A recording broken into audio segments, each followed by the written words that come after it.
भाई सभी का स्वागत है आज की एक और नई वीडियो के भीतर। आज की इस वीडियो के भीतर मैं तुम लोगों को बताने वाला हूँ जो अपना नेक्स्ट फर्दर टॉपिक है चैप्टर 4 का एंथैल्पी ऑफ ऑटोमाइजेशन। इसके बारे में तो एंथैल्पी ऑफ ऑटोमाइजेशन क्या होता है क्या नहीं होता है समझाऊंगा। एंड इसके बाद एक और फर्दर टॉपिक है उसके ऊपर भी अपन लोग डिस्कस करने वाले हैं। तो एंथैल्पी ऑफ ऑटोमाइजेशन क्या होता है, देखो सबसे पहले डी ब्लॉक के जो एलिमेंट्स हैं तो उन डी ब्लॉक के एलिमेंट्स जो कि बेसिकली मेटल्स होते हैं। तो मेटल्स के बीच क्या होता है, एटम और एटम के बीच में बॉन्ड होता है। तो इस एटम और एटम के बीच को बॉन्ड को तोड़ने के लिए जो अपन लोग एनर्जी लगाएंगे ना उसकी अपन लोग क्या बोलेंगे, enthalpy of atomization. The energy which is required to separate atomic bond with metallic bond is known as enthalpy of atomization. अब देखो एक चीज़ हमेशा याद रखना, एंथैल्पी ऑफ ऑटोमाइजेशन जो होती है ना वो नंबर ऑफ अनपेयर्ड इलेक्ट्रॉन के डायरेक्टली प्रोपोर्शनल होती है। मतलब कि अगर तुमसे ये कहिए कि इस कोई भी एलिमेंट का नेम देखेगा ये कि इस एलिमेंट की एंथैल्पी ऑफ ऑटोमाइजेशन ज़्यादा क्यों है, तो सीधा सिंपल आंसर लिख देना कि इसके भीतर अनपेयर्ड इलेक्ट्रॉन है इसलिए एटॉमिक एंथैल्पी ऑफ ऑटोमाइजेशन ज़्यादा है। अगर वो कहता है कि एंथैल्पी ऑफ ऑटोमाइजेशन इस एटम की कम क्यों है, तो सीधा लिख देना कि इसके भीतर number of electron unpaired electron है ही नहीं है तो इसलिए इसकी एटॉमिक जो एंथैल्पी ऑफ ऑटोमाइजेशन है वो कम है। जैसे कि यहाँ पे क्वेश्चन है भाई, जैसे कि यहाँ पे क्वेश्चन दे रखा है भाई enthalpy of automisation of transition element is high, कि ट्रांजिशन में एलिमेंट्स की जो एंथैल्पी ऑफ ऑटोमाइजेशन है वो हाई क्यों है। अब देखो ट्रांजिशन में एलिमेंट के भीतर क्या होते हैं, अनपेयर्ड इलेक्ट्रॉन होते हैं। अनपेयर्ड इलेक्ट्रॉन किसके डायरेक्टली प्रोपोर्शनल है, एंथैल्पी ऑफ ऑटोमाइजेशन के। तो इसलिए इसका रीजन क्या हो जाएगा, transition element have incomplete n-1d subcell which contain unpaired electron and interatomic interaction is strong so they have high enthalpy of automation। तो इस तरीके से इसका क्वेश्चन आंसर हो जाएगा। उसके बाद नेक्स्ट नंबर का जो अपन क्वेश्चन आता है वो आता है in first transition series Z N है लोएस्ट एंथैल्पी ऑफ ऑटोमाइजेशन, कि फर्स्ट ट्रांजिशन सीरीज के बीच जेड एन जो जिंक है उसका लोएस्ट एंथैल्पी ऑफ ऑटोमाइजेशन क्या होता है, क्योंकि भैया जेड एन के भीतर अनपेयर्ड इलेक्ट्रॉन होते ही नहीं है, उसका जो इलेक्ट्रॉनिक कॉन्फिगरेशन होता है वो होता है 4s2 3d10। तो यहाँ पे अनपेयर्ड इलेक्ट्रॉन है ही नहीं, because Z N has no unpaired electron and has weak inter atomic interaction so it has lowest enthalpy of atomization. तो ये इसका कुछ रीजन हो जाएगा। नेक्स्ट अपन का आता है स्पेशल पॉइंट। स्पेशल पॉइंट में देखो सिंपल सा एक छोटा सा अपन लोग क्या काम करने वाले हैं, फर्स्ट ट्रांजिशन सीरीज के लिए एंथैल्पी ऑफ ऑटोमाइजेशन का इस तरीके से कुछ अपन लोग क्या बनाने वाले हैं, ग्राफ बनाने वाले हैं, जिसके भीतर देखो अपन लोग क्या करेंगे, फर्स्ट ट्रांजिशन सीरीज के जितने भी एलिमेंट हैं उनका अपन लोगों ने यहाँ से लेकर यहाँ तक नाम लिख लिया पूरा, scandium titanium beryllium chromium magnesium iron copper nickel copper zinc, iron cobalt nickel copper zinc. ठीक है, तो अब क्या होगा देखो स्कैंडियम के भीतर क्या होता है 3D1 होता है, टाइटेनियम के भीतर 3D2 3D3 3D5 3D5 3D6 3D7 3D8 3D10 3D10। अब अपन लोग क्या देख पा रहे हैं कि देखो स्कैंडियम में एक अनपेयर्ड इलेक्ट्रॉन था 3D1 के भीतर, टाइटेनियम में 2 अनपेयर्ड इलेक्ट्रॉन थे, वेनेडियम में 3 अनपेयर्ड हो गए, क्रोमियम में 5 हो गए और एमएन में 5 हो गई। तो enthalpy of automisation number of unpaired electron के डायरेक्टली प्रोपोर्शनल होती है। तो एंथैल्पी ऑफ ऑटोमाइजेशन स्कैंडियम से लेके और मैग्नीज तक क्या होगी, एंथैल्पी ऑफ ऑटोमाइजेशन बढ़ेगी। एंथैल्पी ऑफ ऑटोमाइजेशन स्कैंडियम से लेके मैग्नीज तक क्या होगी, बढ़ेगी क्यों, क्योंकि यहाँ पे पहले तो एक अनपेयर्ड इलेक्ट्रॉन था, फिर 2 हो गए, 3 हो गए, 4 5 हो गए, फिर 5 हो गए। तो क्या हो रहा है यहाँ पे एंथैल्पी ऑफ ऑटोमाइजेशन बढ़ेगी क्योंकि नंबर ऑफ अनपेयर्ड इलेक्ट्रॉन बढ़ रहे हैं। तो यहाँ पे वही चीज लिख रही है, on moving left to right in transition series enthalpy of atomization increases up to middle का मतलब यहाँ पे 5 नंबर के इलेक्ट्रॉन तक एंथैल्पी ऑफ ऑटोमाइजेशन जो कि बढ़ेगी क्योंकि नंबर ऑफ इलेक्ट्रॉन की डायरेक्टली प्रोपोर्शनल होती है। फिर जैसे अपन लोग Fe पे पहुंच जाएंगे, आयरन पे पहुंच जाएंगे, तो क्या होगा, एंथैल्पी ऑफ ऑटोमाइजेशन जो कि है एंथैल्पी ऑफ ऑटोमाइजेशन है वो घटेगी क्योंकि यहाँ पे देखो अनपेयर्ड इलेक्ट्रॉन कम होते चले जाएंगे। यहाँ पे अनपेयर्ड इलेक्ट्रॉन कितने बच जाएंगे, 4 बच जाएंगे, यहाँ पे 3 हो जाएंगे, यहाँ पे 2 हो जाएंगे, यहाँ पे एक भी अनपेयर्ड इलेक्ट्रॉन नहीं बचेगा, यहाँ पे एक भी अनपेयर्ड इलेक्ट्रॉन नहीं बचेगा। तो इस वजह से एंथैल्पी ऑफ ऑटोमाइजेशन बाद में क्या होगी, घटने लगेगी, जो कि यहाँ पे लिख भी रहा है। On moving left to right, देखो यहाँ पे शुरू से on moving left to right in transition series enthalpy of atomization increases up to middle and after then decreases. तो यहाँ पे पहले बढ़ेगी उसके बाद डिक्रीज होगी। उसके बाद नेक्स्ट अपना इंपॉर्टेंट टॉपिक आता है वो होता है आयोनाइजेशन एंथैल्पी।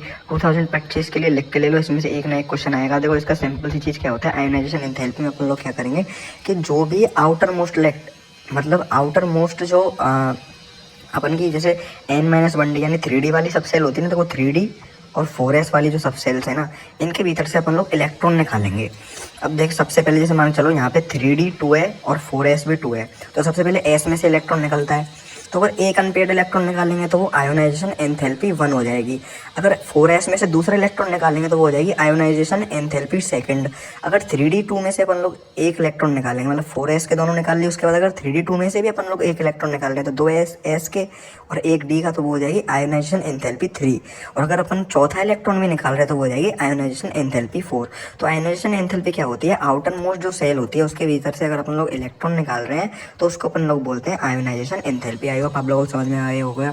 द एनर्जी, यहाँ पे देखो लिख भी रहा है, the energy which is required to remove outer most shell electron from atom is called enthalpy of atomization. अब हमेशा याद रखना कि पहले इलेक्ट्रॉन को निकालने के लिए जो आयोनाइजेशन एंथैल्पी होगी वो सबसे ज़्यादा कम होगी, दूसरे इलेक्ट्रॉन को निकालने के लिए आयोनाइजेशन एंथैल्पी उससे ज़्यादा होगी, और तीसरे इलेक्ट्रॉन को निकालने के लिए आयोनाइजेशन एंथैल्पी और भी ज़्यादा होगी, और चौथे इलेक्ट्रॉन को निकालने के लिए और भी ज़्यादा, पाँचवें इलेक्ट्रॉन को निकालने के लिए और भी ज़्यादा। तो ये चीज़ हमें तैयार करना।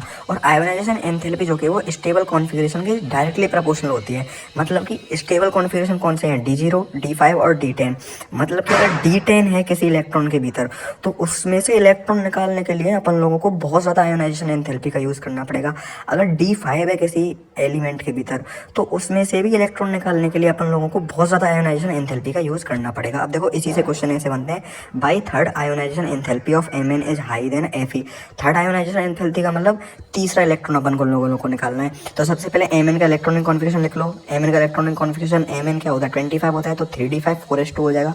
अब अपन को तीसरे नंबर का इलेक्ट्रॉन निकालना है, तो 4s0, दो इलेक्ट्रॉन तो s में चले जाएंगे और एक इलेक्ट्रॉन जाएगा 3d5 में से। तो बताओ 3d5 स्टेबल कॉन्फिगरेशन है, तो 3d5 में से निकालने के लिए, स्टेबल कॉन्फिगरेशन में से इलेक्ट्रॉन को निकालने के लिए क्या होगा, ये मोर स्टेबल है, तो 3d5 में से इलेक्ट्रॉन निकालने के लिए अपन को ज़्यादा आयोनाइजेशन एंथैल्पी लगानी पड़ेगी। और यहाँ पे Fe का इलेक्ट्रॉनिक कॉन्फिगरेशन लेकिन तो वो है Ar3d6 4s2।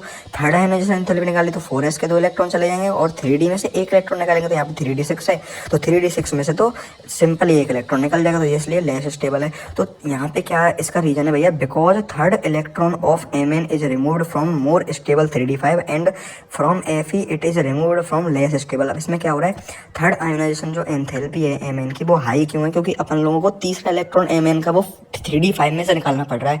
अब d5 एक स्टेबल होता है और यहाँ पे थर्ड जो इलेक्ट्रॉन है Fe का वो अपन को 3d6 में से निकालना पड़ा है, तो ये लेस स्टेबल होता है। तो इस वजह से यहाँ पे क्या होता है, इस वजह से क्या होता है, थर्ड आयोनाइजेशन एंथैल्पी जो कि Mn की है वो Fe से ज़्यादा होती है। कोई भी दो एटम दे के तुमको कंपेयर करवा देगा तो जौन से भी नंबर की, जैसे सेकंड आयोनाइजेशन एंथैल्पी दे रखी है तो इलेक्ट्रॉनिक कॉन्फिगरेशन लगा के और दो इलेक्ट्रॉन निकालो, फिर देख लो स्टेबल में से निकल रहा है नॉन स्टेबल में से। हमेशा रखना जब भी 3d5 और 3d10 निकल जाए तो वो हाई स्टेबल है, तो उनमें से इलेक्ट्रॉन निकालना ज़्यादा हो जाए, मतलब कठिन होता है, तो आयोनाइजेशन एंथैल्पी वहाँ पे क्या हो जाएगी, ज़्यादा हो जाएगी। अब यहाँ पे देखो फिर से एक क्वेश्चन रखा है, by third ionization enthalpy of Mn and zinc is comparatively high. अब इसमें क्या पूछ रहा है, थर्ड आयोनाइजेशन एंथैल्पी मतलब कि तीसरे नंबर का इलेक्ट्रॉन निकालना फ्रॉम किस में से, तीसरे नंबर का इलेक्ट्रॉन निकालना of Mn and zinc. Mn और जिंक में से अगर अपन लोग तीसरे नंबर का इलेक्ट्रॉन निकालेंगे ना, थर्ड आयोनाइजेशन एंथैल्पी वो बहुत ही ज़्यादा हाई होती है। क्यों होती है, इसका रीजन देखो देखते हैं। सबसे पहले Mn2 का क्या लिख लो, इलेक्ट्रॉनिक कॉन्फिगरेशन। Mn का क्या करो तुम लोग, इलेक्ट्रॉनिक कॉन्फिगरेशन लिख लो। Mn का इलेक्ट्रॉनिक कॉन्फिगरेशन तुम लोग क्या लिखोगे, Mn का इलेक्ट्रॉनिक कॉन्फिगरेशन हो जाएगा Ar3d5 4s2। अब थर्ड आयोनाइजेशन एंथैल्पी पूछ रहा है यहाँ पे थर्ड, तो थर्ड आयोनाइजेशन एंथैल्पी का मतलब तीन इलेक्ट्रॉन निकालने, तो 4s में से दो निकाल लिए, यहाँ पे 2, यहाँ पे ये गलती से लिख रखा है, ठीक है, इसको मैं ब्लैक कर देता हूँ वरना तुम लोग कन्फ्यूज जाओगे। यहाँ पे 2+ नहीं आएगा, ठीक है, यहाँ पे 2+ नहीं आएगा, ब्लैक कलर से करता हूँ बिल्कुल। यहाँ पे ओनली और ओनली Mn है, ठीक है, यहाँ पे ओनली Mn है, ठीक है। तो अब यहाँ पे देखो सिंपल सी चीज़ क्या याद रखो तुम लोग, यहाँ पे दोबारा से मैं क्वेश्चन पढ़ देता हूँ, by third ionization enthalpy of Mn and Zn is comparatively high. वो पूछ रहा है कि थर्ड आयोनाइजेशन एंथैल्पी है जो Mn और जिंक की वो हाई क्यों होती है। तो सबसे पहले देखो यहाँ पे Mn ले लिया, उसका इलेक्ट्रॉनिक कॉन्फिगरेशन लिख लिया Ar3d5 4s2। अब Mn का इलेक्ट्रॉनिक कॉन्फिगरेशन होता है। अब थर्ड आयोनाइजेशन एंथैल्पी अपन को पता करनी है, तीसरे नंबर का इलेक्ट्रॉन निकालना है, तो 4s में से दो निकाल लिए, 4s0 हो गया। अब थर्ड अपन को निकालना है 3d5 में, तो 3d5 में से निकालना बहुत ज़्यादा मुश्किल होगा क्योंकि स्टेबल कॉन्फिगरेशन है। उसके बाद इसलिए क्या होता है, Mn की जो आयोनाइजेशन एंथैल्पी है थर्ड नंबर की वो हाई होती है, ठीक है। अब जिंक की थर्ड नंबर की आयोनाइजेशन एंथैल्पी देखते हैं। तो सबसे पहले जिंक का इलेक्ट्रॉनिक कॉन्फिगरेशन लिख लिया Ar3d10 2। अब यहाँ पे थर्ड नंबर के देखने तो 4s में से 2 इलेक्ट्रॉन हटा दिए, 4s 0 हो गया। और यहाँ पे अब एक इलेक्ट्रॉन अपन को निकालना है 3d10 में। तो 3d10 भी स्टेबल कॉन्फ़िगरेशन होता है, स्टेबल कॉन्फ़िगरेशन होता है। तो इसमें से भी थर्ड आयोनाइजेशन जो एंथैल्पी हो गया, थर्ड नंबर का जो अपन इलेक्ट्रॉन निकालेंगे उसके लिए ज़्यादा एनर्जी लगेगी। तो आई होप आप लोगों को आज की क्लास समझ में आ गई होगी। आज की क्लास में ये 2 ही टॉपिक थे, एंथैल्पी ऑफ ऑटोमाइजेशन और आयोनाइजेशन एंथैल्पी। आई होप कि आप लोगों को समझ में आ गया होगा। आयोनाइजेशन एंथैल्पी टॉपिक था, तो अगर जब तक खुद से प्रैक्टिस नहीं करो कुछ नहीं होने वाला। खुद से प्रैक्टिस करो तभी ये सारी चीज़ें समझ में आएंगी। तो आई होप मिलता हूँ तुमसे नेक्स्ट वीडियो, तब तक टेक केयर, बाय बाय।